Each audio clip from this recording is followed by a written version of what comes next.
সহযোগিতা সভাপতি ক্যালকাটা বিএনপির সংগ্রামী আহ্বায়ক মোহাম্মদ আলী আমাদের মাঝে উপস্থিত আছেন।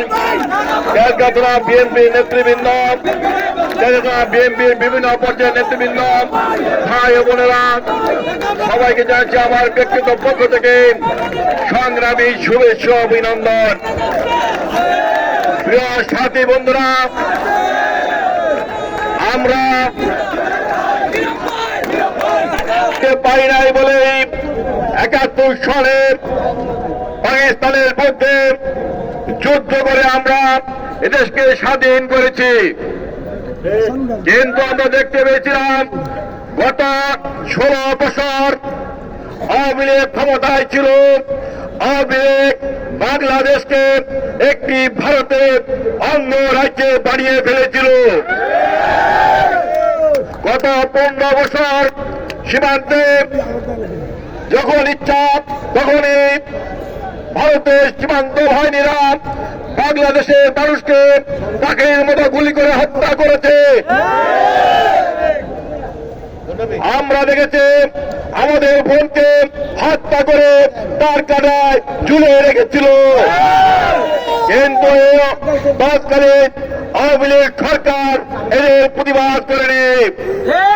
আমরা দেখেছি কৃষকদেরকে ভারতের সীমান্ত রক্ষী বাহিনীরা গুলি করে হত্যা করেছে, এই আওয়ামী লীগ সরকার প্রতিবাদ করেনি। আমাদের বাংলাদেশে ভারত যা চেয়েছে আওয়ামী লীগ তাই দিয়ে দিয়েছে। শেখ হাসিনা বলেছেন, এটা আমার মুখের কথা না, শেখ হাসিনা বলেছেন ভারত যা চেয়েছে তাই দিয়েছে, আর কি দিব, আমাদের কাছে আর কিছুই নাই, অর্থাৎ দেশটা দিয়ে দিয়েছিল। আজকে বাংলাদেশের জনগণ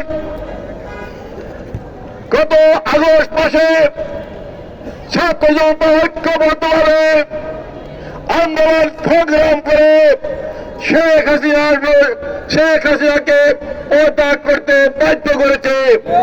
শেখ হাসিনা চোরের মতো পার্শ্ববর্তী রাষ্ট্রে পালিয়ে গিয়েছে, কিন্তু আমরা দেখতে পেয়েছিলাম আমাদের পার্শ্ববর্তী রাষ্ট্র বাংলাদেশের জনগণের কথা চিন্তা করেনি, বাংলাদেশের জনগণের বন্ধু হতে চায়নি।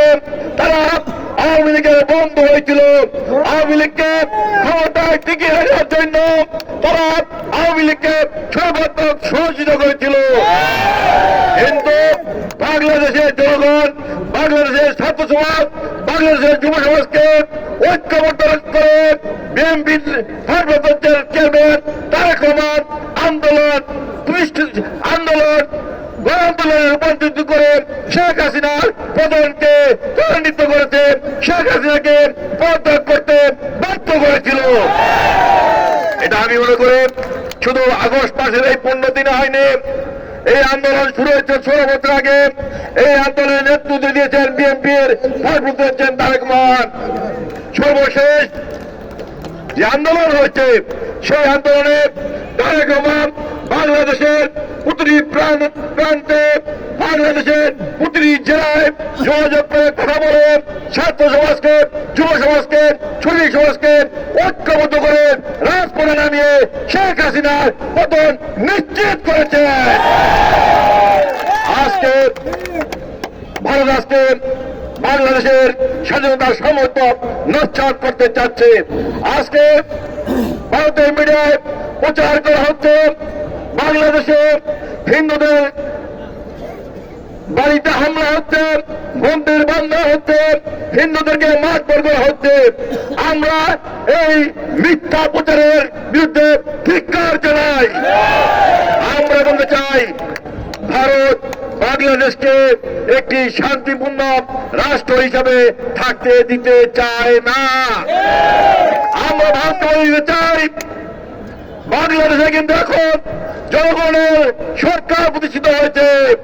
বাংলাদেশে এখন আওয়ামী লীগ নেই, আপনারা যা বলবেন সরকার তাই শুনবে। এটা আর হতে পারে না, হতে দেওয়া যাবে না। আমরা বলতে চাই, যদি বাংলাদেশের মধ্যে কোন চক্রান্ত ষড়যন্ত্র করা হয়, আমরা তার বাংলাদেশের জনগণকে ঐক্যবদ্ধ করে আমরা ভারতের সকল চক্রান্তের বিরুদ্ধে, সকল ষড়যন্ত্রের বিরুদ্ধে আমরা প্রতিরোধ গড়ে তুলব। বাংলাদেশিরা কিন্তু যুদ্ধ করতে জানে, বাংলাদেশিরা কিন্তু প্রতিবাদ করতে জানে। ভারতকে বলে দিতে চাই, ভারতকে বলে দিতে চাই, আপনাদের মনে রাখা উচিত ৭১ সালে কিন্তু আমরা যুদ্ধ করে পাকিস্তান থেকে আমরা স্বাধীন হয়েছি, পাকিস্তানকে বিতাড়িত করেছি। এটা কিন্তু বাংলাদেশের মানুষ যুদ্ধ করে করেছে। আপনারা বলতে পারেন আপনারা সহযোগিতা করেছেন, আপনারা আপনাদের স্বার্থে সহযোগিতা করেছেন, আপনারা চেয়েছিলেন পাকিস্তানকে 2 ভাগ করার জন্য। এই কারণে আপনারা সহযোগিতা করেছেন, আমাদেরকে বন্ধু মনে করে সহযোগিতা করেননি। দেশ স্বাধীন হওয়ার পরও শেখ মুজিব যখন ক্ষমতায় ছিল, তখন আমরা দেখেছি স্বাধীন হওয়ার পরে আপনারা এই ভারত বাংলাদেশ থেকে সব লুট তরাজ করে নিয়ে গেছে। আবার নতুন করে গত 15 বছর লুট তরাজ করে নিয়ে গেছিল। আমরা বাংলাদেশের জনগণ, আমরা জাতীয়তাবাদী দল, আমাদের নেতা তারেক রহমান স্পষ্ট ভাষা বলেছেন, বাংলাদেশকে ধর্মের নামে বিভক্ত করা যাবে না। আজকে বাংলাদেশের প্রতিটি মানুষ, হিন্দু, বৌদ্ধ, খ্রিস্টান, মুসলমান ভাই ভাই ভাই আজকে তারেক রহমানের নেতৃত্বে ঐক্যবদ্ধ আছে, ঐক্যবদ্ধ ভাবে সকল ষড়যন্ত্রের প্রতিহত করবে বলে আমরা আজকে কিবার বলতে হয়েছি। দ্বিতীয় তাহেরা বক্তব্য দিয়ে যেতে পারবো না, শুধু আজকে বলতে চাই, ভারত এবং শেখ হাসিনা মিলে আজকে বাংলাদেশের বিরুদ্ধে যে চক্রান্ত করছে, বাংলাদেশের বিরুদ্ধে যে ষড়যন্ত্র করছে, ধর্মের নামে বাংলাদেশকে বিভক্ত করার যে চক্রান্ত করছে, আমরা বাংলাদেশের যুব সমাজকে, বাংলাদেশের ছাত্র সমাজকে, বাংলাদেশের শ্রমিক সমাজকে ঐক্যবদ্ধ করে তারেক রহমানের হাতকে শক্তিশালী করে সকল চক্রান্ত ষড়যন্ত্রের প্রতিহত করব, এই অঙ্গীকার ব্যক্ত করে সবাইকে সতর্ক থাকার আহ্বান জানিয়ে আমি আমার বক্তব্য শেষ করছি। খোদা হাফেজ। বাংলাদেশ জিন্দাবাদ, বাংলাদেশ জাতীয়তাবাদী দল জিন্দাবাদ, শহীদ অমরক বেগম খালেদা জিয়া জিন্দাবাদ, আমাদের প্রাণ নেতা তারেক রহমান জিন্দাবাদ, জিন্দাবাদ।